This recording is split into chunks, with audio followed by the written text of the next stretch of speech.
The Doctor Strange movie you saw isn't the original version. The movie was supposed to have a different crew, and even a different director who would have taken the story in another direction. But why did things change? What was the original plot?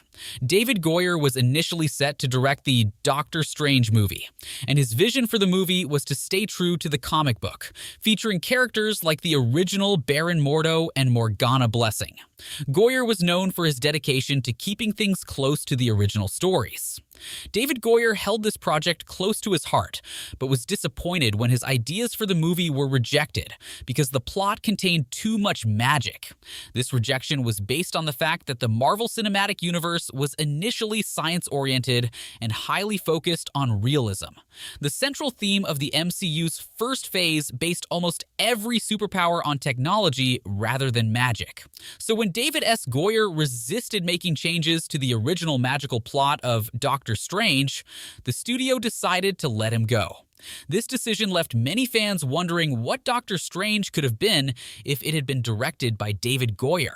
One of the amazing scenes we could have seen from Goyer's Doctor Strange is that we would have seen a different Ancient One. The movie's Ancient One character was a big surprise for longtime fans, because in the comic book, the Ancient One is an elderly Tibetan man who introduces Stephen Strange to the magical world beyond his medical career. However, the movie dramatically changed this character to a bald Tilda Swinton. This casting choice sparked quite a bit of controversy, with some fans accusing Marvel of whitewashing a key character. Marvel responded by explaining that the Ancient One is more of a title than a specific person, suggesting that Swinton's character could be a completely different version from the one in the comics. This change left fans divided and stirred up lots of discussions. Yet, we are still left to wonder who Goyer had planned for the role of the Ancient One had he been allowed to ride on with his plans. Fans can only speculate because different characters could fit the role. Speaking about the Ancient One didn't die in David Goyer's Doctor Strange. In the movie, the Ancient One's death is portrayed as inevitable, like a fixed point in time. Despite her incredible powers to change the future for others, she can't escape her own fate to die after fighting the villain Kaecilius. Before she passes away, Doctor Strange has a unique, otherworldly chat with her spirit. In Goyer's storyline, the Ancient One's death happens differently. Following a fierce battle with Shuma Gorath, a villain who took over part of his mind, the Ancient One asks Doctor Strange to end his life as a way to defeat this powerful enemy. Now that's something new. Moreover, the original version of the Ancient One had a knack for tricking everyone by faking his death, and even continued to communicate with Doctor Strange after his physical death, much like Obi-Wan Kenobi does in Star Wars. This left many fans speculating whether Tilda Swinton's character in the movie would also keep appearing in future films despite her apparent death. But you can imagine what it could have been like if the movie had taken a similar route.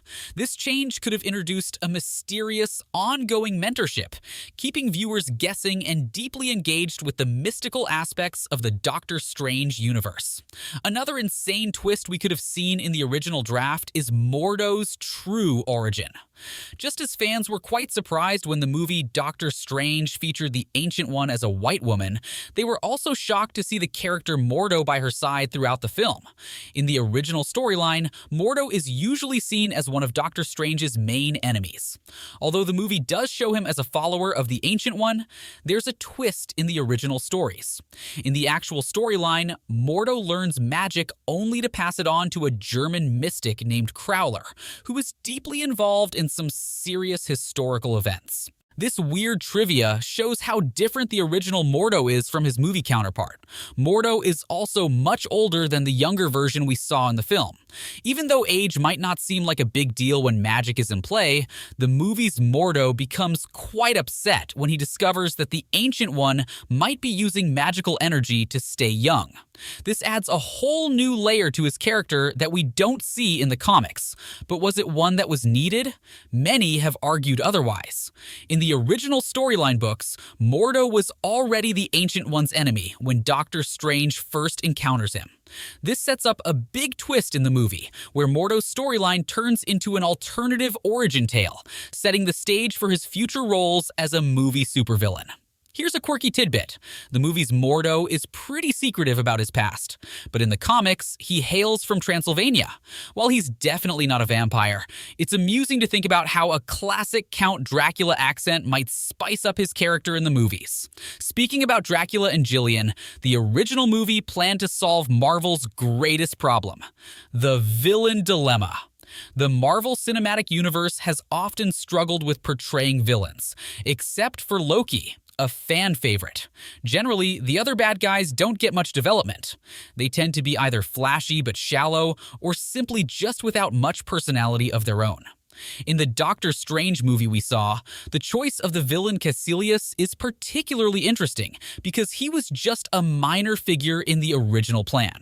Why go for such an obscure bad guy? Part of the reason is to dodge the fan backlash that can happen when a well-loved villain is brought to the big screen. Just look at the mixed reactions to Jared Leto's portrayal of the Joker. By picking a lesser-known character like Kaecilius, the creators had more freedom to tweak his story without upsetting fans. Most of Kaecilius' traits in the movie, like being a former student of the Ancient One and a follower of Dormammu, are actually borrowed from other, more prominent villains like the original Baron Mordo. Another clever twist is that in the comics, Kaecilius is just a henchman working for Mordo, but in the film, Mordo fights alongside Doctor Strange against Kaecilius. This setup leads to a surprising twist in the post-credits scene, where Mordo turns evil. This twist is a shocker, not just for fans who had ideas of what the comics contained, but also for new viewers, making Mordo's transformation an unexpected turn in the storyline. An unexpected turn in the storyline? The original storyline had Wong as a servant and protector.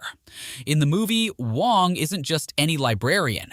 He's in charge of the library at the mystical school where Doctor Strange learns to harness his magical powers. Wong often provides comic relief in the film, especially when Strange attempts, and regularly fails, to get a laugh out of him with pop culture jokes. However, in the original plan, Wong plays a much more significant role as Stephen Strange's devoted servant and protector. Initially, Wong's character also began as a servant to the Ancient One, but he was specifically designated for a life of service. The film takes a different approach by depicting Wong as a knowledgeable guardian who closely watches the mystical library's secrets.